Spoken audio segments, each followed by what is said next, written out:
মৰমৰ ছাত্ৰ-ছাত্ৰীসকল তোমালোক সকলোকে এক্সামপেডিয়া অসম চেনেলটোলৈ স্বাগতম জনাইছোঁ।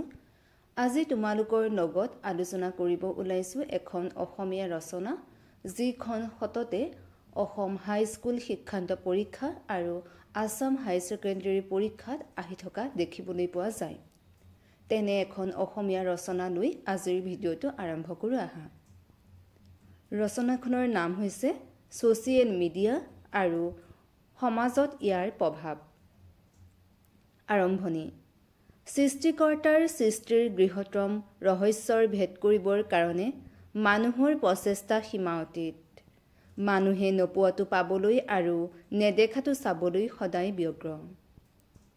সেই মানুহে প্ৰকৃতিৰ বুকুত সৰ্বস্ব উদ্ঘাটন কৰি ন ন দিশেৰে আগুৱাই যাবলৈ অহৰহ প্ৰচেষ্টা চলাই আছে।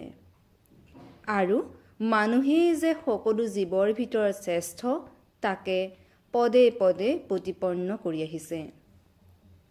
জুই আৰু লো আৱিষ্কাৰ হোৱাৰ দিন ধৰি বৰ্তমানলৈকে মানুহৰ দ্বাৰা সৃষ্ট বা আৱিষ্কৃত সামগ্ৰীৰ অন্তহীন সংজ্ঞা। এই সকলো আৱিষ্কাৰৰ মূলতেই হৈছে বিজ্ঞানৰ অৱদান, আৰু সেই সকলোবোৰ ন ন পৰীক্ষা নিৰীক্ষাৰ ফচল। এনে ফচলৰ এবিধ নৱতম সংযোজন হৈছে ছ'চিয়েল মিডিয়া। ছ'চিয়েল মিডিয়াৰ জৰিয়তে অতি কম সময়ৰ ভিতৰতে বিশ্বৰ বিভিন্ন প্ৰান্তৰ মানুহৰ লগত যোগাযোগ স্থাপন কৰিব পাৰি। বিভিন্ন বাৰ্তা খবৰ পাব পাৰি। ছ'চিয়েল মিডিয়া কি? বৰ্তমান যুগত যুৱ প্ৰজন্মৰ মাজত ছ'চিয়েল মিডিয়া অতিকৈ প্ৰিয় মাধ্যম। ছ'চিয়েল মিডিয়া এনে এবিধ মাধ্যম যাৰ জৰিয়তে অতি কম সময়ৰ ভিতৰত বিশ্বৰ বিভিন্ন প্ৰান্তৰ মানুহৰ লগত যোগাযোগ স্থাপন কৰিব পাৰি। বৰ্তমান যুগত ছ'চিয়েল মিডিয়া বুলি ক'লে ইণ্টাৰনেটৰ বিভিন্ন website, Facebook, WhatsApp, Instagram, Twitter আদি মাধ্যমবোৰৰ কথা ক'ব পাৰি। এইকেইবিধ এনে এবিধ যোগাযোগৰ মাধ্যম যাক কম্পিউটাৰৰ ছিষ্টেম, মোবাইলৰ লগত সংযোগ কৰি এজনে আনজনৰ লগত সংযোগ স্থাপন কৰিব পাৰে। অৱশ্যে এই সংযোগ satellite telephone line, optical cable, mobile আদিৰ দ্বাৰাহে সম্ভৱ। ছ'চিয়েল মিডিয়াৰ প্ৰচাৰ আৰু প্ৰসাৰ। ছ'চিয়েল মিডিয়া বৰ্তমান যুগৰ এক জনপ্ৰিয় মাধ্যম। পৃথিৱীৰ প্ৰায় প্ৰতিজন মানুহেই বৰ্তমান যুগত ছ'চিয়েল মিডিয়া ব্যৱহাৰ কৰে। এই মাধ্যমবিধৰ ব্যৱহাৰৰ ফলত পৃথিৱীখন এখন ঘৰ আৰু প্ৰতিখন ৰাষ্ট্ৰই ঘৰখনৰ সদস্যত পৰিণত হৈছে।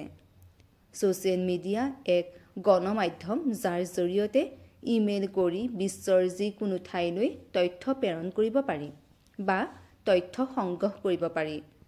সাধাৰণতে শিক্ষা, দৰৱ, ভাষা, ছফ্টৱেৰ, কম্পিউটাৰ, ব্যৱসায়, আমোদ প্ৰমোদ, বন্ধুত্ব আদি বিভিন্ন সময়ত গণমাধ্যম স্বৰূপে ছ'চিয়েল মিডিয়াৰ দ্বাৰা সংগ্ৰহ বা স্থাপন কৰিব পাৰি। ছ'চিয়েল মিডিয়া ইতিবাচক দিশ। ছ'চিয়েল মিডিয়াৰ সহায়ত অতি কম সময় আৰু কম খৰচত বিশাল তথ্য প্ৰেৰণ বা সংগ্ৰহ কৰিব পাৰি, যিয়ে বিভিন্ন দিশত সফলতা অৰ্জন কৰাত সহায় কৰিছে। বৰ্তমান সমগ্ৰ বিশ্বত ৩ কোটিৰো অধিক লোকে এইবিধ মাধ্যম ব্যৱহাৰ কৰে। ছ'চিয়েল মিডিয়াৰ ইতিবাচক দিশসমূহ হৈছে: ক. অতি কম সময়, কম খৰচত বিভিন্ন তথ্য সংগ্ৰহ আৰু প্ৰেৰণ কৰিব পাৰি। খ. বিশ্বৰ বিভিন্ন প্ৰান্তৰ মানুহৰ লগত যোগাযোগ স্থাপন কৰিব পাৰি। গ. বিশ্বৰ বিভিন্ন প্ৰান্তৰ খবৰ সংগ্ৰহ, চিঠিপত্ৰৰ আদান প্ৰদান, ব্যৱসায় সম্বন্ধীয় আলোচনা, বিভিন্ন বিনোদন, কম্পিউটাৰ গেম, শিক্ষা তথা বৈজ্ঞানিক গৱেষণা পত্ৰ সংগ্ৰহ আৰু অধ্যয়ন আদি দৈনন্দিন ব্যৱহাৰ কৰা হয়। নেতিবাচক দিশ।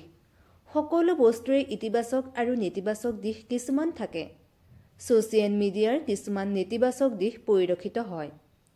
ইয়াৰ দ্বাৰা যিদৰে সকলো ধৰণৰ জ্ঞান লাভৰ তথ্য আহৰণ কৰিব পাৰি, ঠিক সেইদৰে বহু ছাত্ৰ-ছাত্ৰীয়ে প্ৰাপ্তবয়স্কৰ বাবে থকা অপ্ৰয়োজনীয় তথ্য সংগ্ৰহ কৰি ক্ষতিগ্ৰস্ত হোৱা দেখা গৈছে। বহুতে আকৌ অপ্ৰয়োজনীয় ইমেইল, মেছেজ, ভিডিঅ' আদি প্ৰেৰণ কৰি সময় নষ্ট কৰে। লগতে বিভিন্ন ধৰণৰ ফটো আপলোড কৰিও সময় নষ্ট কৰে। বিভিন্ন হকাৰে মাজে সময়ে মানুহক বিপথে পৰিচালিত কৰাৰ উপৰিও বিভিন্ন তথ্য পাতি ভাইৰেল কৰাৰ বাবে কেতিয়াবা কোনোৱে মৃত্যুক আঁকোৱালি লোৱাও দেখা যায়। সামৰণি। বৰ্তমান পৃথিৱীৰ প্ৰায় সকলো লোকৰ দৰে আমাৰ ভাৰতবৰ্ষতো ছ'চিয়েল মিডিয়া এক সহজলভ্য আৰু সুলভ মাধ্যম হৈ পৰিছে। উল্লেখযোগ্য যে ছ'চিয়েল মিডিয়াই বিশ্বৰ দূৰ-দূৰণিৰ সৰু বৰ সকলো প্ৰান্তক সংযোগ ঘটাই বিশাল পৃথিৱীখনক নিচেই সংকুচিত কৰি পেলাইছে।